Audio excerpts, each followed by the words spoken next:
Assalamualaikum warahmatullahi wabarakatuh dan salam sejahtera saya ucapkan kepada doktor dan rakan-rakan.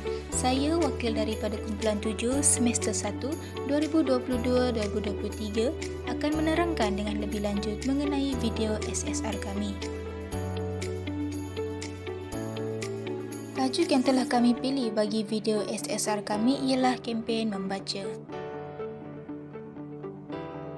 Ahli kumpulan kami terdiri daripada 10 orang iaitu Nurul Tasni binti Azman, Nur Amisha Nabila binti Jasmudin, Nur Masyita binti Abdul Rahman, Nur Muhaizatul Nishah binti Muhammad Refain, Nur Alianah binti Anwar, Nur Amilah Balkis binti Johari, Siti Disnillah Hanum binti Dizam, Muhammad Azrul bin Hamid, Maizatul Anisa binti Amrul, Nur Izzatun Nadia binti Abdul Basit.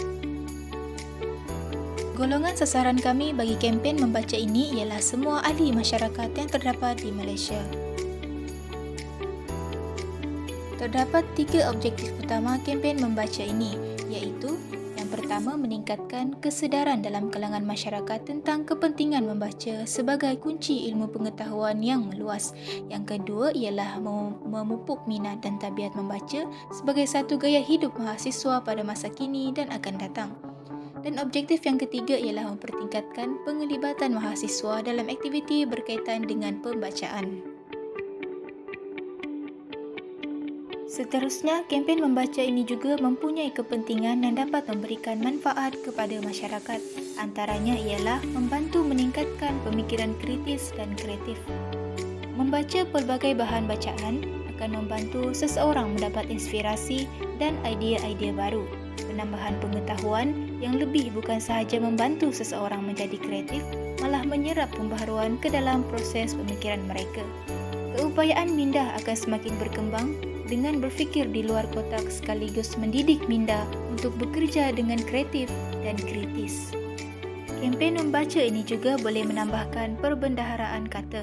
Ketika kita membaca, kita akan menjumpai perkataan yang tidak pernah kita lihat sebelum ini. Perkara ini akan membuatkan kita mencari definisinya untuk mengetahui maknanya dengan lebih lanjut.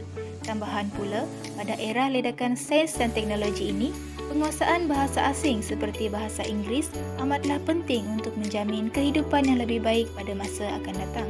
Oleh itu, pembacaan buku-buku berbahasa asing dapat meningkatkan kosakata dalam bahasa tersebut sekaligus mendorong kita untuk menguasai bahasa tersebut. Kepentingan kempen membaca yang terakhir ialah menambahkan ilmu pengetahuan. Tabiat gemar membaca dapat menambahkan lagi ilmu pengetahuan seseorang individu. Apabila seseorang itu membaca, ilmu itu akan dapat diterokah dengan lebih dalam dan meluas tanpa sempadan.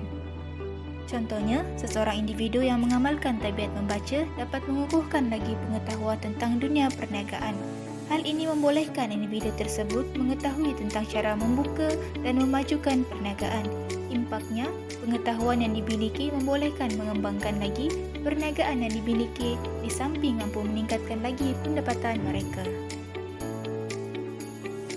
Kempen membaca juga mempunyai langkah-langkah yang boleh menarik minat membaca dalam kalangan masyarakat. Yang pertama ialah ibu bapa menjadi teladan kepada anak-anak.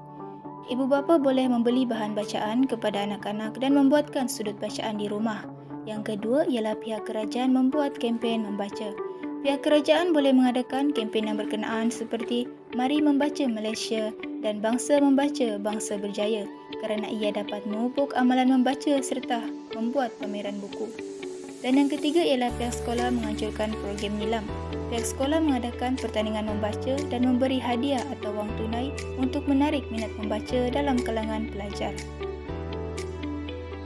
Kesimpulannya, amalan membaca mempunyai banyak kelebihan yang mampu dipupuk dalam diri terutamanya mereka yang bergelar pelajar. Justru itu, untuk mempertingkatkan lagi amalan membaca, ini sudah pastinya mempunyai langkah-langkah yang perlu dicapai beserta objektif yang telah ditetapkan. Membaca jambatan ilmu, oleh itu kita tidak akan lari dari ilmu dan sudah semestinya dengan membaca mampu menjadikan seseorang itu berilmu dan kaya dengan budi dan akhlak yang mulia. Lepas melakukan tinjauan terhadap amalan membaca ini, setiap pelajar dapat memberikan beberapa refleksi dan kesan agar meneruskan budaya membaca sepanjang hayat. Yang pertama ialah memberikan kesedaran kepada pihak mahasiswa tentang budaya membaca, dan yang kedua ialah menerapkan budaya dan tabiat membaca dalam kalangan mahasiswa supaya lebih berdisiplin dalam diri mereka. Dan yang ketiga ialah memberikan kesan yang mendalam kepada pihak mahasiswa dan mahasiswi tentang refleksi amalan membaca. Peranan setiap ahli kumpulan. Untuk memastikan tugasan kumpulan kami iaitu kempen membaca dapat diselesaikan dengan lebih mudah, setiap ahli kumpulan memainkan peranan masing-masing seperti yang berikut.